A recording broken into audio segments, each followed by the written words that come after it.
Hi, my love. I have decided to make you a video of my experience driving the cars. I don't know if it'll work, but first, I'm at the Volvo dealership first, and it has already been a great experience. The guy that I talked to sort of gave me the rundown of that I was looking at the beginning of the month, so therefore there's not really any sales pressure, but at the later end of the month there will be sales pressure. And just had me sign some papers, and I get the car for an hour to do whatever I wish with on my own. So I like that a lot. They were very nice, very straightforward, very simple. It's sort of the easiest and best dealership experience I've had compared to the other two dealerships. I love this car. I hate how much I love this car. I just want to show you, like, is an amazing feature for me. It just makes the car feel so open and so, comfortable. The chair is really great. The thing here is just really not overwhelming. It's very simple. Everything in the car is super simple. I'm in the passenger side chair right now, and it's super comfy.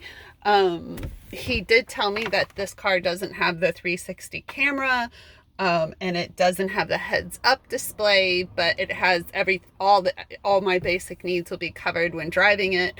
And he also said usually people only like one or the other. They only like the heads-up display or 360 camera, but unfortunately you get both no matter what you prefer.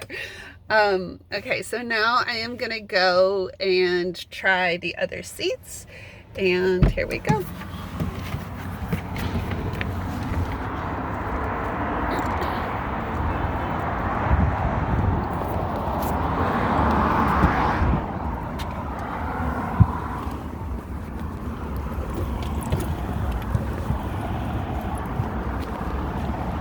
So this seat does feel a little different than the driver's seat, but I don't know why yet. So I'm just sort of playing with its adjustments. Oh, I think it's just the adjustments, yeah. And it has,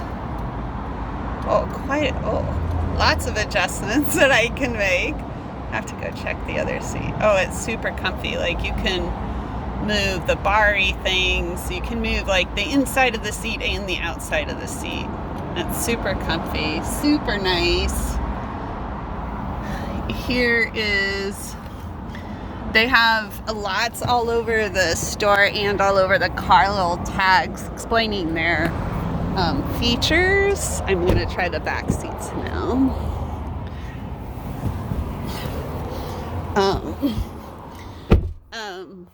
So I like, the back seat isn't as comfortable. They're smaller chairs. They're captain chairs, of course.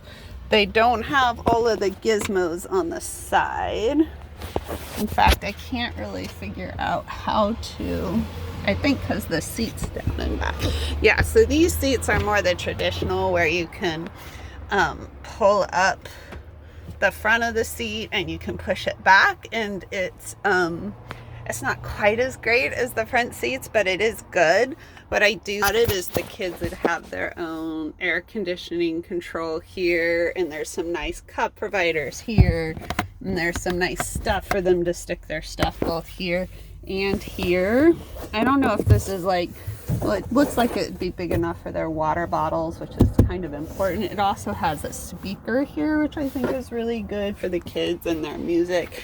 And it's also very just sleek and simple. You have another one here that they can turn off and on depending on their comfort. They have a little light here for themselves. Yeah, I just think, and then they still have this sunlight goes all the way back to the back seat, which I just love this thing. This thing's really nice. And this looks like two more speakers and another speaker back there, which is awesome. It looks like, you have a family that cares about sound.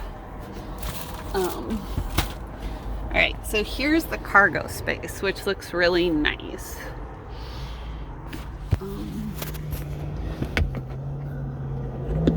And other little gizmos.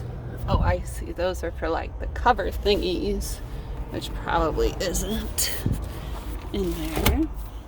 And here's the shelves. And I believe there's an easier way to do this when I saw the videos, but I am just sort of enjoying it. And there's cup holders back here, which is nice. There's a little this thing to put their phones if they need to, which is nice.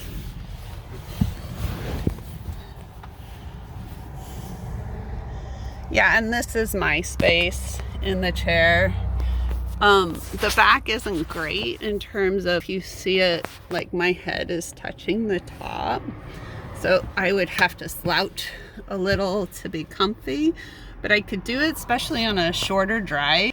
And if I do it, I just sit like that and it's sort of fine. It's not ideal for the third row, but it is doable.